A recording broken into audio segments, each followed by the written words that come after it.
வந்தா தூக்கம் நல்லா வருது. அல்லேலூயா. இன்னைக்கு அழைப்பை குறித்து பேசலாம் என்று நான் செய்தி எடுத்துக்கொண்டிருந்தேன். அழைப்பை உதாசீனப்படுத்தாதே அப்படிங்கிற ஒரு தலைப்புல பேசலாம் அப்படின்னு சொல்லிட்டு எடுத்துக்கொண்டிருக்கிறப்போ என்னுடைய செய்தி அப்படியே கொஞ்சம் மாறிடுச்சு. அல்லேலூயா. ஆனால் இதுவும் ஒரு அழைப்பை குறித்ததான ஒரு செய்தி தான். ஆனால் என்னுடைய மொத்த செய்தியையும் மாற்றி எப்படி மெசேஜ் அப்படின்னா ஒரு கதை தான். இது உங்களுக்கு எல்லாருக்குமே ஒரு கதையாவே சொல்றோம். தாவீதுடைய சம்பவம், தாவீது வாழ்ந்த காலத்துல அவனுடைய வாழ்க்கையில நடந்த ஒரு சம்பவத்தை சொல்லி அதுல நாம எப்படி எந்த கேரக்டரா இருக்கோம் அப்படிங்கறத நீங்களே என்ன பண்ணணும், யோசிக்கணும். அல்லேலூயா. நாம எந்த கேரக்டரா நாம இருக்கோம் அப்படின்னு சொல்லிட்டு எடுத்துக்கொள்ளுங்கள். 2 சாமுவேலுக்கு எழுதின புத்தகம் 14ஆம் அதிகாரம் 14. 2 சாமுவேல் 14:1. 2 சாமுவேல் 14:1.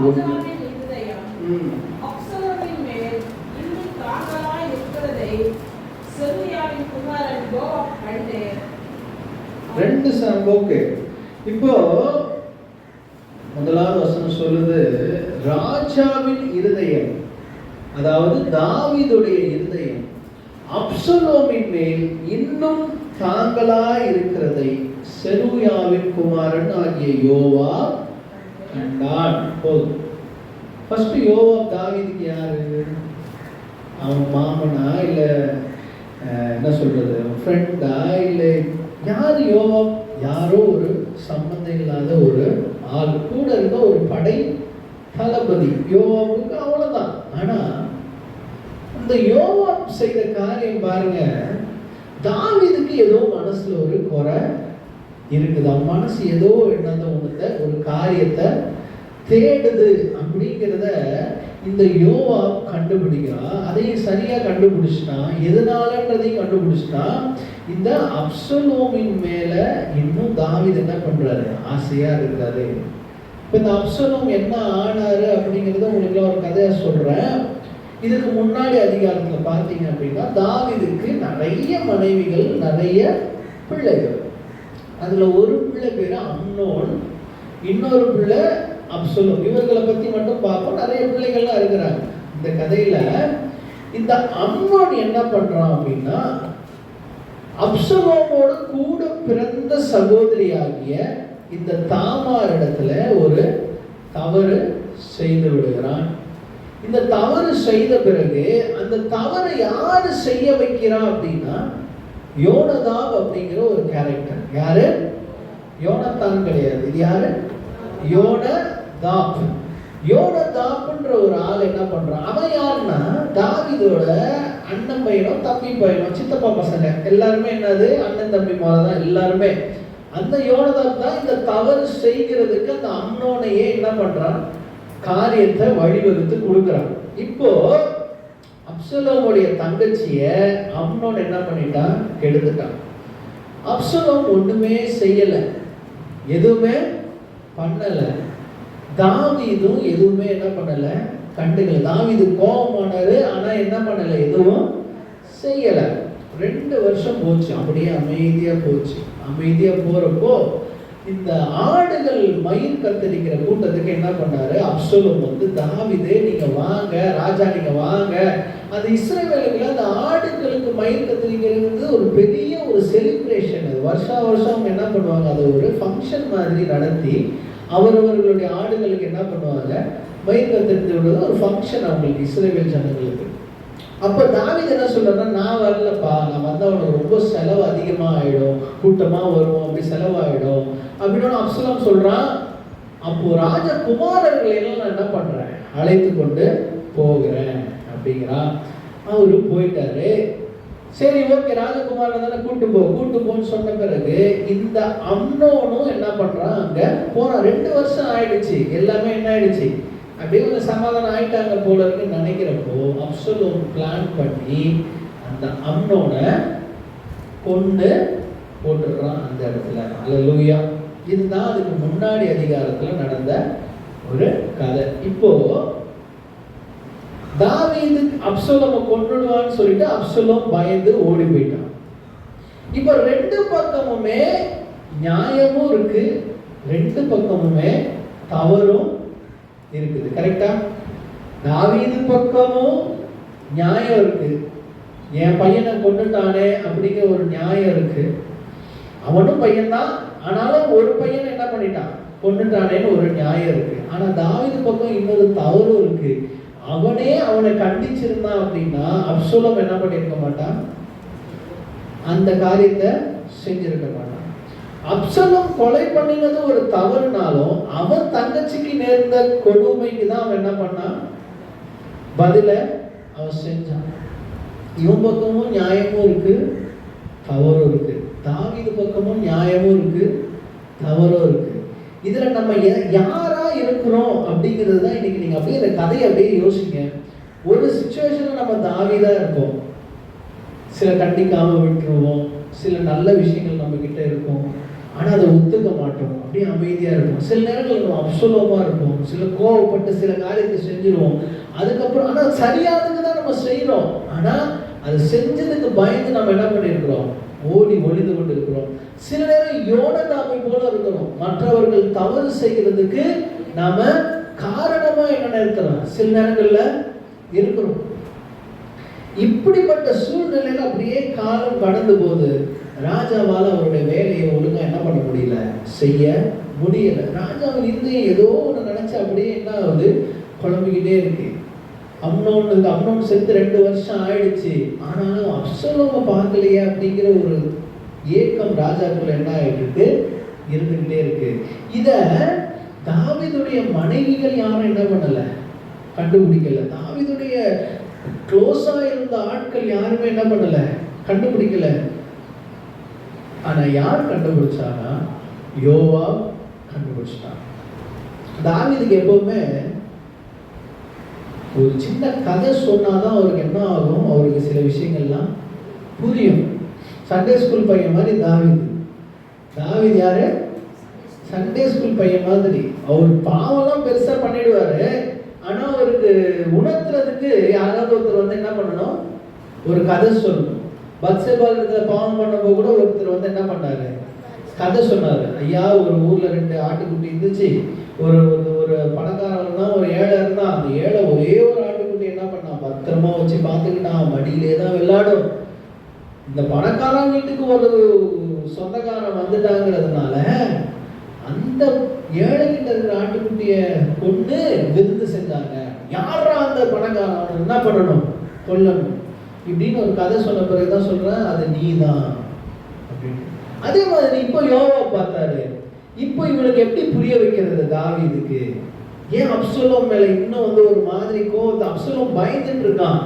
அப்போ எடுத்துக்கோங்க 2ஆம் வசனத்துல, அவன் தெக்கோவாவில் இருக்கிற புத்தியுள்ள ஒரு ஸ்திரியை அழைத்தான். யோவாப் என்ன பண்ணா, ஒரு ஊர்ல இருக்கிற ஒரு புத்தியுள்ள ஒரு ஸ்திரியை அழைத்து, நீ இளவு கொண்டாடுகிறவைகளை போல துக்க வஸ்திரங்களை உடுத்திக் கொண்டு எண்ணெய் பூசிக்கொள்ளாமல் இறந்து போனவனுக்காக நெடுநாள் துக்கிக்கிற ஸ்திரீயை போல காண்பித்து போய். அதுக்கப்புறம் நான் சொல்றேன், முழு அதிகாரத்தையும் வாசிச்ச நேரம் பத்தாது. அதுக்கப்புறம் இந்த ஸ்திரீ கிட்ட சொல்றான், நீ போய் ராஜா கிட்ட போய் நான் சொன்ன மாதிரி பேசு. இந்த ஸ்திரீ டைரக்டா ராஜா கிட்ட போறா, அழுதுகிட்டே துக்கம் கொண்டாடி அப்படியே போகும்போது, என்னம்மா உனக்கு பிரச்சனைங்கிறாரு தாவீது.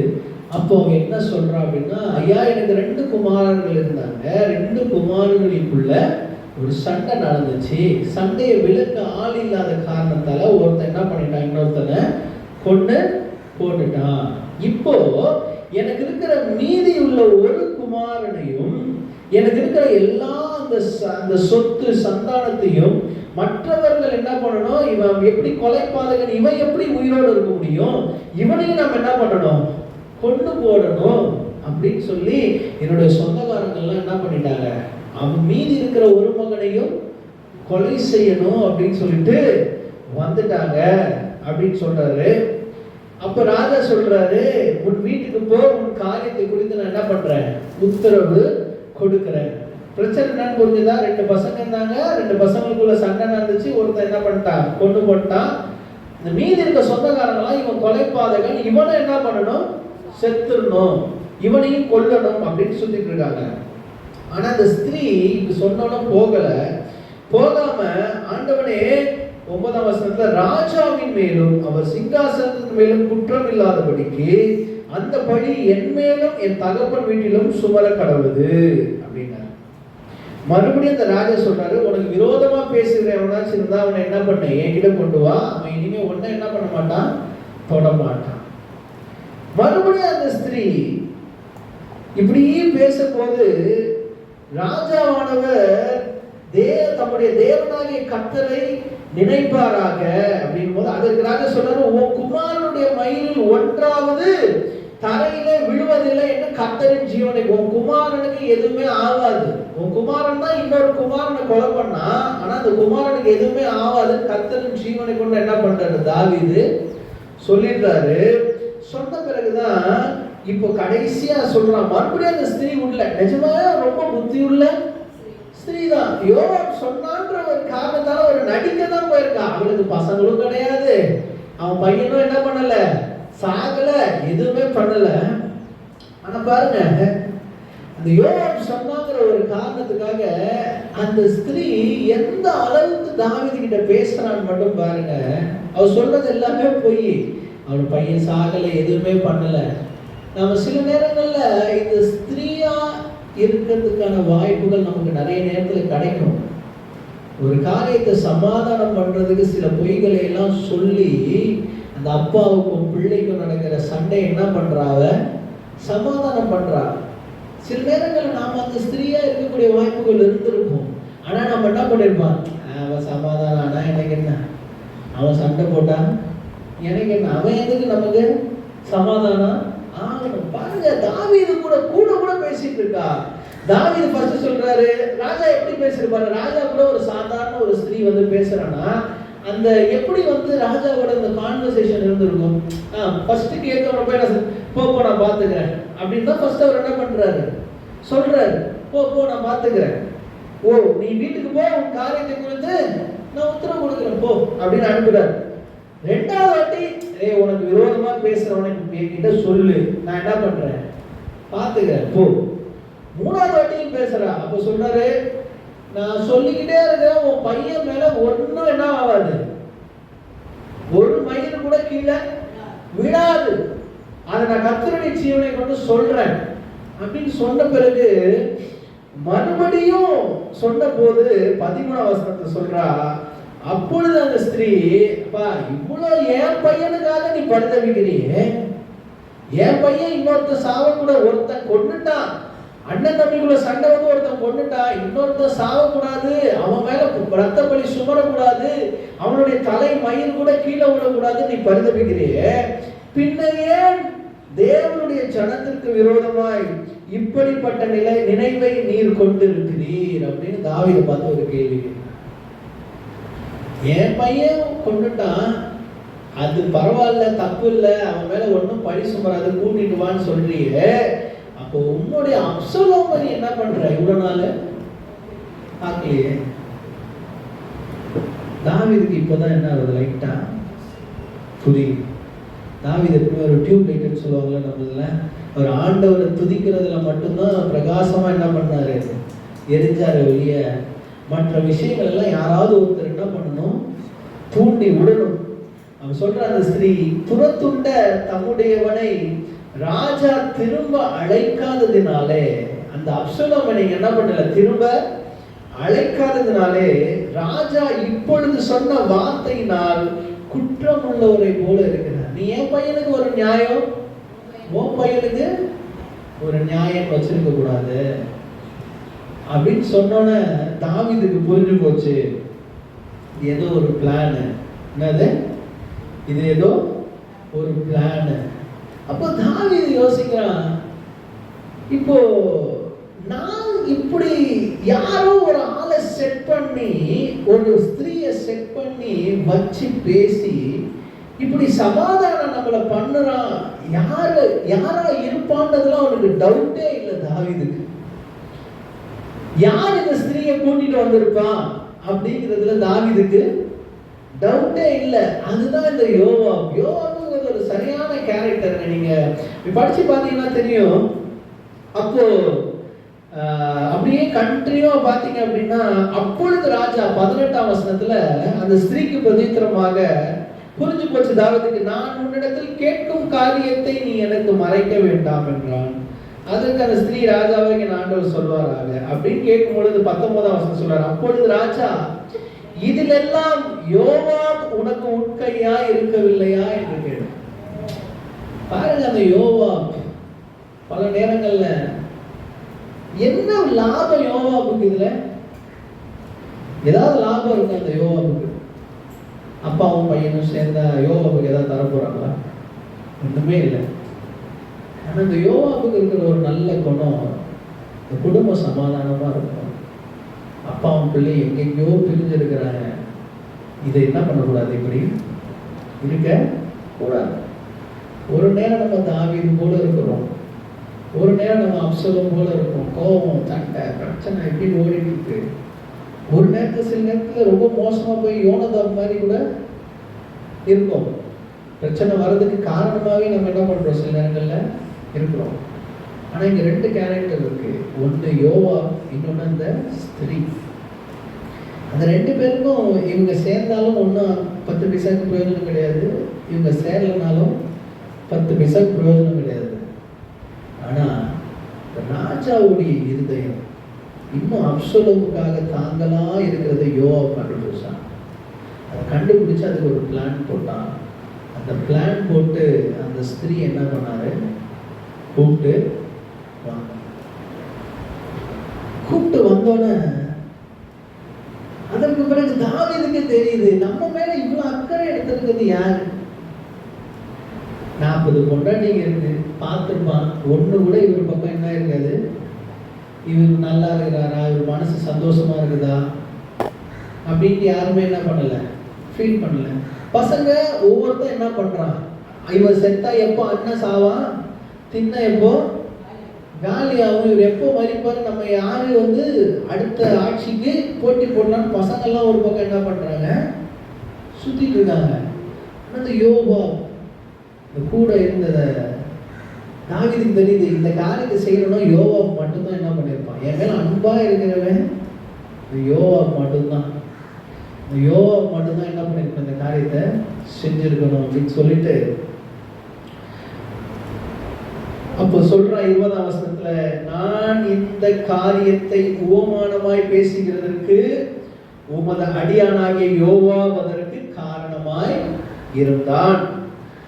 ஆனாலும் தேசத்தில் நடக்கிறதை எல்லாம் அறிய என் ஆண்டவனுடைய ஞானம் தேவ தூதனுடைய ஞானத்தை போல இருக்குது. அந்த ஸ்திரீ எவ்வளவு புத்திசாலி. அதனாலதான் ஃபர்ஸ்ட் வசனத்திலே சொல்லிடுச்சு, 2ஆம் வசனத்திலே வசனம் சொல்லுது, புத்தியுள்ள ஒரு ஸ்திரியை, எவ்வளவு புத்தி.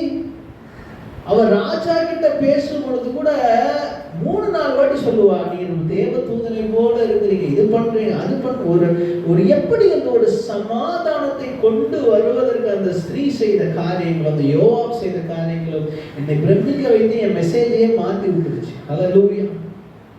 இன்னைக்கு இந்த காரியத்தை தான் பேசணும் அப்படின்னு சொல்லிட்டு நான் வந்துட்டேன். அந்த அழைப்பை குறித்த செய்தியை நான் வியாழக்கிழமை பைபிள் ஸ்டடியில் பேசுறேன். இந்த காரியம் எனக்கு அப்படியே செய்தியை மாற்றி, என்ன ஒரு கேரக்டர், எப்படி சமாதானத்தை விரும்பி சமாதானம் செய்கிறவன் பாக்கியவான். அவன் என்ன பண்ணுவான், சமாதானம் பண்ணுகிறவர்கள் அவர்கள் தேவனுடைய புத்திரர்கள் எனப்படுவார்கள். இது திருச்சியில சொல்லும் போது லிவி சொன்னாரு, அது எப்படிப்பா என்னால சமாதானமா இருக்க முடியும், எல்லாருடையும் நான் எப்படி சமாதானமா இருக்க முடியும், நான் மனுஷன் தான், கோபம் வரதானே செய்யுது. ஆனா வசனம் சொல்லுது, அப்படி சமாதானம் பண்ற நீ மனுஷன் கிடையாது, தேவபுத்திரன். தேவபுத்திரன் ஆகணும்னா சமாதானம், மனுஷனா இருக்கணும்னா சண்டை போடும். தேவனுடைய புத்திரனா இருக்கணும்னா என்ன பண்ணணும், சமாதானம். எப்படி ஒரு யோவாப் நேரா போறாரு யோவாப் கிட்ட ராஜா. அடுத்த வருஷம் அப்பொழுது ராஜா யோவாபை பார்த்தார். நீ இந்த காரியத்தை செய்கிறேன், நீ போய் அப்சலோம் என்னும் பிள்ளையாண்டானை திரும்ப கொண்டு வா என்றார். ஆனா அப்பவும் பிரச்சனை தீரல. அப்சலோம் கூட்டிட்டு வா வசனம் சொல்லுது. அதுக்கப்புறம் ராஜா, நானும் அவன் முகத்தை பார்க்க மாட்டேன், அவனும் என் முகத்தை பார்க்க வேண்டாம், அவன் பாட்டு இந்த ஊர்ல எங்கேயாச்சும் இருக்கட்டும், உங்களுக்கு என்ன அப்சலோம் கூட்டு வரணும் அதுதானே, சரி கூட்டிட்டு வந்தாச்சு. இப்பவும் பிரச்சனை என்ன பண்ணல, முழுசா தீரல. அப்ப கொஞ்ச நாள் 28ஆம் வசனம் சொல்லுது, அப்சலோம் ராஜாவின் முகத்தை காணாமலே 2 வருஷம் எருசலேமில குடியிருந்தான். அப்பாவும் பையனை என்ன பண்ணல, முகத்தை கூட பார்க்கல. ஆகையால் அப்சலோம் யோவாபை ராஜாவினிடத்தில் அனுப்பும்படி அழைப்பித்தான். இப்போ அப்சலோம் மறுபடியும் யோவாபை கூப்பிடுறான். யோவாபை, நீ தானையா கூப்பிட்டு வந்த என்ன இங்க, நான் தூரமா இங்க சண்டை போட்டு வந்தேன், நீ தானே கூப்பிட்டு வந்த, 2 வருஷம் ஆச்சு எங்க அப்பா முஞ்ச என்ன பண்ணல, இன்னும் நானு பார்க்கல அப்படின்னு யோவாபை கூப்பிடுறான். யோவாபை 2 முன்னாடி கூப்பிட்டான், யோவாபை என்ன பண்ணல, வரலன்னு அப்சலோம் என்ன பண்றான், ஒரு சில காரியத்தை செய்து யோவாபை வரவழைத்தான். 32ஆம் வசனத்துல அப்சலோம் யோவாபை பார்த்து, நான் இந்த மாதிரி வந்துட்டேன், இப்பொழுதும் நான் ராஜாவின் முகத்தை பார்க்கட்டும். என்ன சொல்றாரு, அப்சலோம் கேட்கிறான், நான் எங்க அப்பாவோட மூஞ்ச என்ன பண்ணணும், போய் பார்க்கணும். தூரமா இருக்கிறதுக்கும் இப்ப கிட்ட இருக்கிறதுக்கும் எனக்கு பெருசா வித்தியாசமே இல்லை. நான் எங்கேயோ இருக்கிறேன், அவர் எங்கேயோ இருக்கிறாரு. இப்ப நான் கிட்ட வந்த பிறகு நான் எங்கேயோ இருக்கிறேன், அவரு எங்கேயோ இருக்கிறாரு. நான் அவர் முகத்தை பார்க்கட்டும், என் மேல் குற்றம் இருந்தால் அவர் என்னை கொன்று போடட்டும் என்றான் அப்சலோம். அப்போ இந்த அழைப்பு குறித்து தான் பேசுறேன். அழைப்பு குறித்து தான் நான் எடுக்கும் பொழுது இந்த வசனத்தை எடுத்தேன். அதுக்கப்புறம் இதை பத்தியே இன்னைக்கு நான் பேசலாம் பார்க்கிறேன். அந்த வசனத்துல ஒரு அழைப்பு இருக்கு. யோவாப் ராஜாவின் இடத்தில் போய் அதை அவனுக்கு அறிவித்த போது அப்சலோமை அழைப்பித்தான். தாவீது யார் அழைப்பிச்சாரு, அப்சலோமை அழைப்பித்தார். அல்லேலூயா. இப்படி ஒரு அழைப்பு, ஒரு சமாதானத்துக்குரிய ஒரு அழைப்பு இல்ல. எத்தனையோ நிறைய அழைப்புகள் வரப்போ இது ஒரு சமாதானத்துக்குரிய அழைப்புன்னு நான் எடுத்தேன். நான் இதையே இன்னைக்கு செய்தியாக கொடுத்துட்டேன். இது ஒரு சமாதானத்துக்குரிய அழைப்பு வருவதற்கு எத்தனை ஆண்டுகள் ஆயிற்று. அதை சம்மதமே இல்லாத இந்த குடும்பம் சமாதானம் ஆகணும்னு சொல்லி முன்னெடுத்து சில காரியத்தை என்ன பண்ணிருக்காரு, செஞ்சார். அல்லேலூயா. அப்ப அப்சலோமுக்கு ஒரு அழைப்பு போகுது. ராஜா உன்னை என்ன பண்றாரு, அழைக்கிறார். போது அவன் ராஜாவிடத்தில் வந்து ராஜாவுக்கு முன்பாக தரையிலே முகம் குப்புற விழுந்து வணங்கினார். அப்பொழுது ராஜா அப்சலோமை முத்தம் விட்டார். எப்படி ஒரு சமாதானம் ராஜாவுக்கும் ராஜாவுடைய மகன் அப்சலோமுக்கும் வந்தது பாருங்க. இதற்கு பிறகு நிறைய காரியங்கள் நடந்தது, அதெல்லாம் நமக்கு தேவையில்லை. ஆனா இந்த ஒரு அதிகாரத்தை பார்க்கிறப்போ இந்த யோவாப் எப்பேற்பட்ட ஒரு காரியத்தை செய்திருக்கிறான். ரொம்ப சாதாரணமா தோணுச்சு. நம்ம இந்த அதிகாரத்தை ரொம்ப சாதாரணமா கடந்துட்டு போயிடுவோம். வெறும் தாவீதையும் அப்சலோமையும் மட்டும் யோசிச்சுட்டு அவன் அப்சலோம் போனார், அப்சலோம் திரும்பி வந்தார் அப்படின்னு யோசிச்சுட்டு போயிடுவோம். ஆனா அந்த ஸ்திரீயையும் யோவாபையும் நம்ம என்ன பண்ணிடுவோம், மறந்துடுவோம். அந்த ராஜாவிடத்திலிருந்து அப்சலோமுக்கு ஒரு அழைப்பு, இந்த சமாதானத்துக்குரிய அழைப்பு வருவதற்கு காரணமா இருந்ததே அந்த யோவாப். சமாதானம் பண்ண விரும்புவோம், யோவாவை போல வாழும். இந்த இத்தனை கேரக்டர்ல இந்த யோனதாப்னு ஒருத்தர் தான் சொன்னல, அந்த பிரச்சனைக்குரியவன். அவன் தான் வந்து தாவீது கிட்ட, அவன் தான் ஃபர்ஸ்ட் அந்த அம்னோன் கிட்ட சொல்லுவான், நீ போய் அந்த அப்சலோமுடைய தங்கச்சி கிட்ட நீ போய் தவறா நடந்துக்கோன்னு சொன்னது அந்த யோனதாப் தான். அதற்கு பிறகு தாவீது கிட்ட வந்து ரொம்ப நல்ல பிள்ளை மாதிரி எல்லா ராஜகுமாரர்களும் சாவல, வெறும் அம்னோன் மட்டும்தான் செத்தான்னு சொல்றவனும் யாரு, அந்த யோனதாப் தான். இந்த பக்கமும் இருக்கிறான் அவன். இந்த மாதிரி மோசமான கேரக்டராகவும் நம்ம என்ன பண்ணோம், சில நேரங்கள்ல இருக்கும். சில நேரங்கள்ல தாவீதை போல இருக்கும். தப்புன்னு நடக்கிறப்போ கண்டிக்கிறது இல்லை.